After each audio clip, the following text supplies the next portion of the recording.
سلام سلام، مرحبا بكم في قناتي مطبخ فوزية. جبت لكم وصفة اليوم كيكة البرتقال. ديروا وصفة بزاف بنينة وميم تدي لكم شوية تاع وقت. انا خدمتها بفرينة القمح الكامل، جاتني بزاف بنينة، انصحكم تجربوها. عندي المقادير: عندي حبة تاع برتقال صغيرة وحبة كبيرة، نطحنوهم في الخلاط الكهربائي ومن بعد ديكا نصفوها، نحتاجو غير العصير تاعها. من بعد زدت معاها عسل طبيعي، أنا زدت حوالي ملعقة كبيرة عسل طبيعي، كان شوية جامد لي العسل. من بعد زدت معاه حوالي ملعقة كبيرة تاع فانيليا بودر، تقدروا تستخدموا السائلة.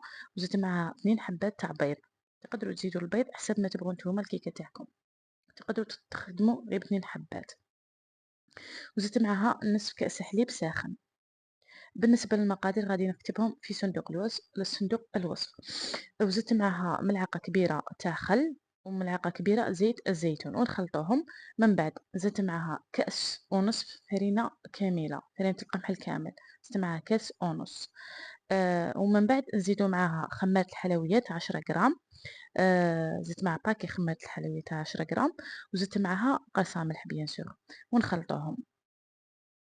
ومن بعد نخلط الكيكه تاعي، نجيب المول تاعنا نديرو فيه شويه تاع زبده باش ما تحصلكمش كيكه تاعكم، ونديرو فيه الكيكه تاعنا اللي وجدناها.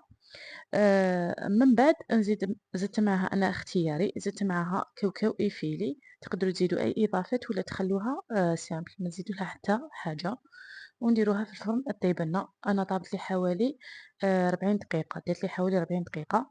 من بعد عصرت حبه تاع برتقال، زدت معاها 2 ملاعق صغار عسل طبيعي، وزدت معاها 2 ملاعق صغار نشاء الذرة يعني مايزينا، ونديرو على نار هادية على شكل حتى تشكلنا على شكل كريمة.